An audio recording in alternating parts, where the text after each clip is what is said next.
नमस्कार दोस्तों, आज आपके अपने चैनल पर हम फिर एक नए टॉपिक के साथ आपके सामने हैं। आज हम बात करेंगे दशहरा की। मैंने पिछली वीडियो में नवरात्रि की बात की थी। आप डिस्क्रिप्शन में नवरात्रि चैनल का लिंक दिया हुआ है, आप उसे चेक कर सकते हैं। और हमारे कुछ मित्र हैं जिनका बहुत गहरा संबंध नवरात्रों से भी है और बाकी जुड़ी हुई एक सभ्यता, हमारी जो भारतीय सभ्यता की हम बात करते हैं उससे भी है। आज हम बात करें दशहरा की। आप में से कितने लोगों को पता है कि दशहरा क्या है? छुट्टी हो जाती है बस, यही। कब है दशहरा? इस बार छुट्टी नहीं है ना, है तो सही बट संडे को नहीं पड़ रही। तो 5 अक्टूबर को है दशहरा इस बार। और कई बार जो है, मेरे एक दोस्त हैं पांडे जी, उन्होंने कहा कि जो नवरात्रे हैं और नवरात्रों की जो तिथि होती है वो कई बार दशहरे के साथ जो है मर्ज कर जाती है। वो इस कारण कर जाती है कि भारतीय संस्कृति में हम बात करते हैं तिथियों की। जैसे मेरा बर्थडे जब आता है, मेरा बर्थडे सितंबर में आता है, तो जिस दिन मेरा जन्म हुआ उस दिन जो तिथि थी, उसी तिथि को मुझे मेरा बर्थडे मनाना चाहिए। पर हम इंग्लिश कल्चर की तरह चलते हैं। अगर किसी का बर्थडे 20th को आया, किसी का बर्थडे 19th को आया, किसी का बर्थडे 25th को आया, आप उस दिन मना रहे हैं जबकि तिथि नहीं है। मैंने इस बात का उल्लेख जन्माष्टमी वाली वीडियो में भी किया था, जाके देख सकते हैं कि तिथि बहुत इंपॉर्टेंट है, नक्षत्र बहुत इंपॉर्टेंट है। तो उस कारण कई बार जो है वो नौमी और दशमी इकट्ठी हो जाती है। इसी तरह एकादशी के टाइम भी होता है, दशमी और एकादशी एक बार आ रही होती है। तो इस पर दशहरा 5 अक्टूबर को मनाया जा रहा है। और हम दशहरा मनाते हैं, आपको पता है, हम दशहरा मनाते हैं रावण और मेघनाथ और कुंभकर्ण को जलाकर। उस पर आएंगे, मैं थोड़ा इंट्रोस्पेक्शन करना चाहूँगा इस पॉइंट के ऊपर, पर उसको बाद में डिस्कस करेंगे, इसी वीडियो में ही करेंगे। देखते रहें वीडियो लास्ट तक। पर हम थोड़ा बात भी कर लें कि रावण कौन थे, क्योंकि दशहरा तो रावण पे ही है। और रावण एक ब्राह्मण थे, और आपको पता है कन्याकुब्ज ब्राह्मण थे। और उत्तर प्रदेश आज भी उनका एक मंदिर है कानपुर में, और साउथ में भी एक उनको पूजा जाता है एज अ द्रविड़ियन ब्राह्मण। रावण एक ब्राह्मण थे, और रावण के जो पिता विश्वता ऋषि, उनके जो ग्रैंडफादर थे Pulastya Rishi, he is one of the Saptarishi, one of the Saptarishi. और सप्तऋषि का मतलब है कि he is like what I can say, Brahma जी के पुत्र। तो आप देख सकते हैं, मैंने थोड़ा सा वंश का वर्णन किया है। तो रावण एक ब्राह्मण होने के साथ साथ शिव जी के परम भक्त। आप में से कितने लोगों को पता है कि उन्होंने शिव तांडव स्तोत्र की रचना की? उनको आत्मलिंग दिया भगवान शिव ने। जब हम आत्मलिंग की बात करते हैं, यहाँ बहुत तरह की भ्रांतियां होती हैं। आत्मलिंग का मतलब है आपको एक एनर्जी स्रोत दिया गया, जिसे हम शिवलिंग कहते हैं। तो उनको एक शिवलिंग दिया गया, फिर वो लंका तक नहीं लेके जा सके। उन्हें दशानन भी कहते हैं कि उन्होंने 10 सरों को समर्पण किया। 10 सर काटे, हम एक सर नहीं काट पाते, तो उन्होंने 10 सरों को समर्पण किया भगवान शिव के लिए। उन्होंने कैलाश पर्वत भी उठाया। तो मैं उनका वर्णन कर रहा हूं। राम जी ने उनका वध किया क्योंकि वो अधर्म पे थे। तो यहां पे एक चीज मानने वाली बात है कि धर्म क्या है और धर्म क्या है, उस पर हम बात कभी चर्चा करेंगे डिटेल में। आप लिखिए अगर आपको इलैबोरेटेड वर्जन चाहिए।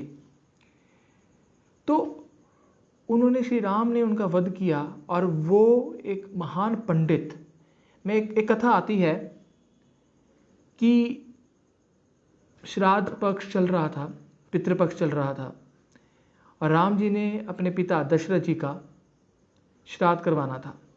आसपास कोई ब्राह्मण नहीं थे, वो लंका में थे। तो उन्हें किसी ने कहा कि हमें उस तरह का ब्राह्मण चाहिए जो शैव परंपरा से भी जुड़ा हो और वैष्णव परंपरा से भी जुड़ा हो। तो उस समय एक ही ब्राह्मण थे, रावण, जो शिव जी को मानते हैं, शिव जी के परम भक्त, और जो उनका गोत्र है पुलत्स्य ऋषि के, वो वंश से आते हैं। तो उनको रावण जी को बुलाया गया। वो आए, उन्हें पता था वो शत्रु हैं या उनके लड़ने के लिए खड़े हैं, पर वो आए, उन्होंने उनका श्राद्ध करवाया। और उसके बाद श्राद्ध का समय ऐसा होता है कि आपकी पत्नी को भी बैठना होता है साथ में।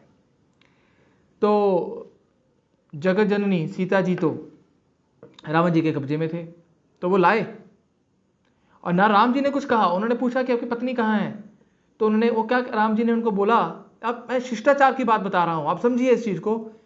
राम जी ने कहा कि आप जो मेरी पत्नी है, वो क्या कहते हो, मैं कहते मेरी पत्नी है नहीं, वो कहते है नहीं या है नहीं, मतलब आपके साथ नहीं है या है ही नहीं, तो कहते साथ तो है जी पर अभी नहीं है मेरे साथ। तो उन्होंने कोई बात नहीं जजमान, ये मेरा कर्तव्य है। तो आप ये देखिए, उन्होंने एक ब्राह्मण का भी कर्तव्य निभाया, और उन्होंने जो अपना एक डायरेक्शन फाइनल की, चलिए वो डायरेक्शन किसी तरह भी गई। तो हमें ये समझना है कि हम दशहरे वाले दिन पूजा करते हैं। पिसर्क में रहने वाले ब्राह्मण भी रावण जी की पूजा करते हैं, और हम राम जी की पूजा भी करते हैं, क्योंकि उन्हें दशानन भी कहा जाता है, तो राम जी ने उनका वध भी किया। तो हम दो चीज़ों को इंटर जोड़े ना, या उनके साथ ओवरलैप ना सोचें। हम ये समझें कि हमें दशहरे से सीखना क्या है। हम हर साल, अब हम इंट्रोस्पेक्शन की बात करते हैं, हम हर साल दशहरे पे कुंभकर्ण, रावण और उनके पुत्र मेघनाथ जी को जलाते हैं। क्यों? क्योंकि रावण ने एक स्त्री का हरण किया, जगत जननी सीता जी का हरण किया। बट यहां एक उल्लेखनीय बात, क्या उन्होंने सीता जी को टच किया? कहीं उल्लेख है? नहीं। और सीता जी ने एक ये कथा में आता है, उन्होंने एक बांस के टुकड़े से ही रावण को मना किया। रावण को श्राप ही मिला हुआ था। पर क्या हम अपने अंदर वो चीजें देख पाए कि हम वो चीजें ना करें, या सिर्फ हम ऐसे मनाते हैं कि दशहरा है और मना लें? कुल्लू का दशहरा बहुत फेमस है, आपको पता ही है। यहाँ पे कुछ फैक्ट्स की बात भी करें, और मैं ये सारी चीजें फैक्ट्स से डॉक्यूमेंटेड हैं दोस्तों। तो दशहरे की आप सभी को शुभकामनाएं। पर मेरी एक आपसे विनती है, हाथ जोड़कर आपसे विनती है, कि हम हर पर्व की गरिमा को समझें। हम ये समझें, हम ऐसे ना बोले दशहरा है जी, हमने तो बड़े बड़े हम रावण बनाते हैं, बड़े बड़े मेघनाथ के पुतले बनाते हैं, बड़े बड़े कुंभकर्ण के पुतले बनाते हैं और उनको जला देते हैं, और फिर हम कहते हैं देखो जल रहे हैं। हम ये तो समझें, जल रहे हैं अच्छी बात है, एक प्रथा है, उसको पूरा करना एक हमारा पूरा प्रॉपर वे चल रहा है बहुत सालों से। त्रेता युग में रामायण हुई थी, और त्रेता युग में उनका जन्म हुआ था, और आजकल हम कलयुग में हैं। So many years ago it happened, but we have to understand, did we inculcate something from Dussehra? Again बात करेंगे लर्निंग की।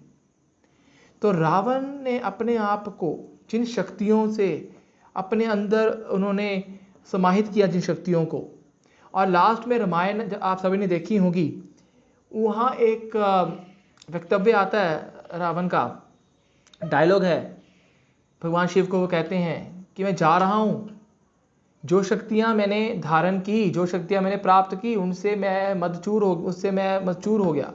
मतलब मैं उनके नशे में, मैंने जो मेरे से हुआ, पर जिन शक्तियों को मैंने भोगा है, उनका मैं आउटकम भी मैं ही अपनी तरफ उनको फेस करूंगा। तो क्या हमारे अंदर वो चीज़ है कि हम कहें कि हमारी गलतियां हो गई हैं, हम उनको एक्सेप्ट करें कि yes I did some mistakes, we accept it. Once you start accepting your mistakes, once you start accepting that yes it is done, आप समझिए आपकी लिबरेशन का पाथ शुरू हो गया। तो इस दशहरे के ऊपर मेरी आप सभी से अपील है, दशहरा मनाइए, समझिए, लर्निंग करें। और दशहरे के साथ आपको पता है दशमी भी मनाई जाती है, विजयदशमी कहा जाता है, नवरात्रों के अगले दिन, नवमी के अगले दिन। तो नवरात्रि भी मनाइए और दशहरा भी मनाइए, और अपने पर्व को सम्मान से मनाइए और लर्निंग कीजिए। धन्यवाद।